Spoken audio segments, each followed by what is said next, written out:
Welcome to 3 Count Commentary. This is your host, MagMongoSlade. Today, we're going to continue our coverage of the Vince McMahon sex trafficking lawsuits, as there have been some updates. WWE has decided to join the defense to compel arbitration. We're going to go through that a little bit. We're going to go through Vince and his response to Janelle Grant's attorney wanting to strike his statement from the record. But let's start from the last time me and you spoke about this story. What happened a couple of weeks ago? John Laurinaitis joined the defense, joined Vince McMahon in wanting to compel arbitration while also denying that the allegations actually occurred. Of course, at the time, people was like, wait a minute. It seemed like Laurinaitis was going to jump ship and turn evidence against Vince. Turns out he flips in more than one way. You know, he's a gymnast, that old John Laurinaitis. So now he's also trying to compel arbitration. So Vince filed his statement, which was pretty damning in terms of counteracting a lot of what Janelle Grant's attorneys had been saying. And Ann Callis, the attorney for Janelle Grant, filed a motion to have it stricken from the record. What that means is she wants that to basically be removed. All of it, because she claimed that it was mudslinging and all this stuff. So Vince McMahon's attorneys, they replied. And their reply, I'm not going to read anything, I'm just going to give you the summary, is that all Vince did in his statement was provide much needed context from the bad faith statements that had been released by Ann Callis and Janelle Grant. That they gave some background on the personal relationship between the two, as well as the personal relationship between Janelle Grant and her fiance at the time. They actually used the word quibbling, saying that Ann Callis is now quibbling in the media about whether Goncalves is her fiance or ex-fiance or whatever. But the point was that they had to explain how she was in that building. And she was able to live in that building because she had a rich boyfriend.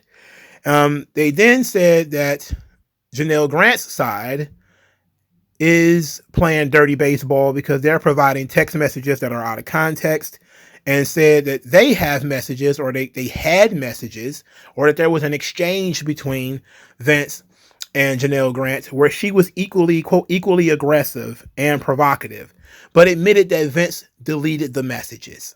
And that's why I kind of rolled my eyes. I said, okay, well, clearly, if he deleted the messages, why? You have to mention them, I guess, but he claimed he deleted the messages. Even though they did say that in Discovery, there will be images and other text that she sent to Vince.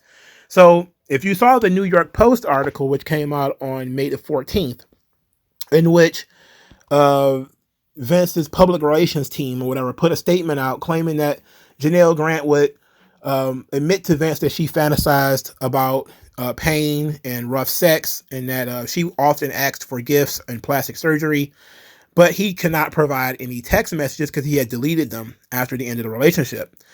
And that is repeated almost word for word from the Vince McMahon filing as a way of defending that statement that they put out. And they basically make the argument that Janelle Grant's attorneys have been playing in the media, and now that they have provided a statement which expands the scope, that it doesn't attack the character of Janelle Grant as much as it tells Vince's side of the story, that Janelle Grant lived in this building because she had a boyfriend who lived in the building, or an ex-boyfriend, however you want to talk about it. That Janelle Grant she was a enthusiastic partner in terms of sex. She would send him text messages, send him love letters, and this kind of thing. You know, they're just saying, look, we're not attacking her character. You guys left this stuff out. You're lying by omission. We're filling in the blanks. And they also says that they're compelling arbitration not to silence her or quiet her, which is what a lot of brain dead people out there think, but because it was already agreed upon by all parties involved, that while she claims that her NDA should be thrown out because she wasn't given due negotiation time, that, she made a meaningful choice with her own attorney. It took them 9 or 10 days to actually talk about this, and she should be held to the agreement that she agreed to. And that was pretty much it from the Vince's filing. They're basically defending themselves, and they're very aggressive.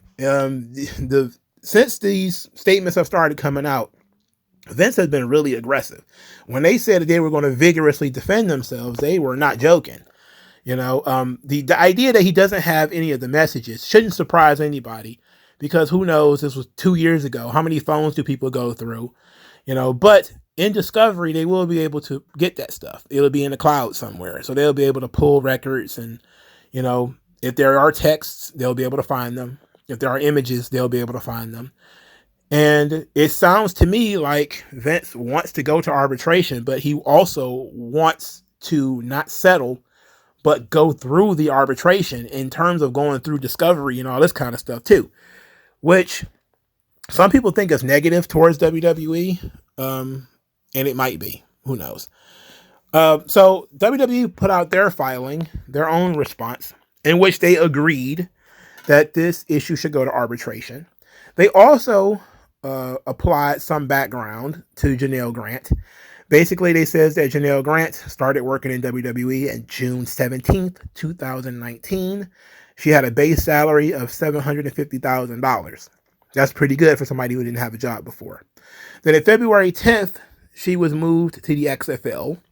She, at some point, returned and was reassigned June 25th, 2021 to support the legal department.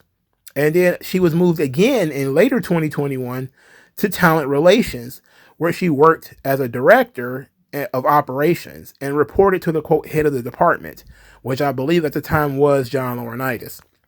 So this might have been around the time where she and Laurinaitis started knocking boots. It was mentioned in the New York Post article that Janelle Grant is the one who pitched the idea about Vince watching her have sex with other people. Again, you can't prove that until you do, but it's just something that, needs to be mentioned. And I don't feel like I mentioned it before. So in the timeline, WWE says that in January of 2022, Vince breaks it off because Linda finds out. On the 19th, Janelle Grant gets her own lawyer to negotiate her non-disclosure agreement. On the 28th of January 2022, the agreement is executed. Vince signs for himself and for WWE. Vince agrees to pay $1 million within 10 days of signing and $500,000 each year beginning on February the 1st. So she's paid on February the 1st, and then she would get $500,000 on February the 1st every 4 years. All parties involved signed mutual releases where they agreed to not sue or disparage each other.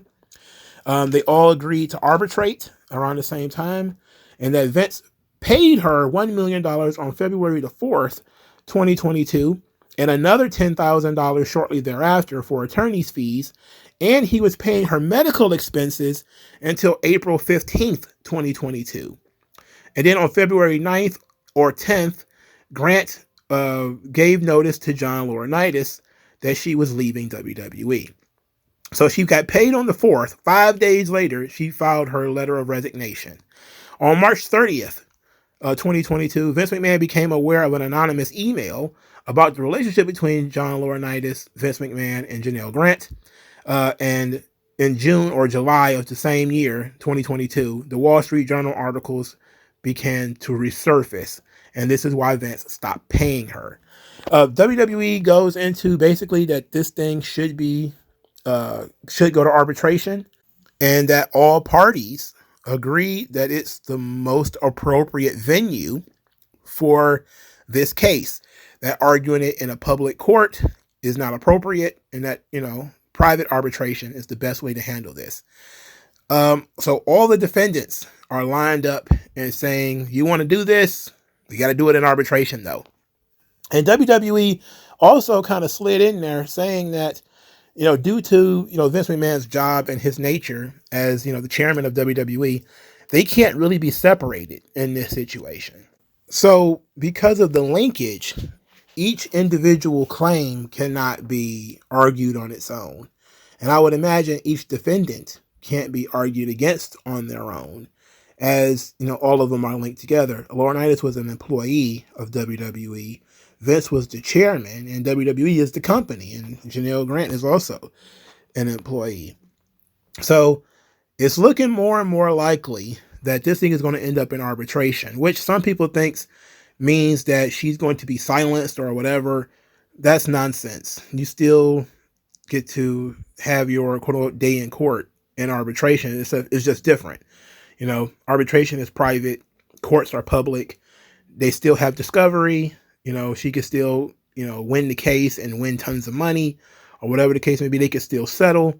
But what they're saying is this is under the realm of an adjudicator. This is not a situation in which that should be handled by a court. So we'll see how it turns out. But what do you guys think? Let me know in the comment section below, and I'll talk to you guys later. Peace. MagMongoSlade. Best house I ever drew, Daddy.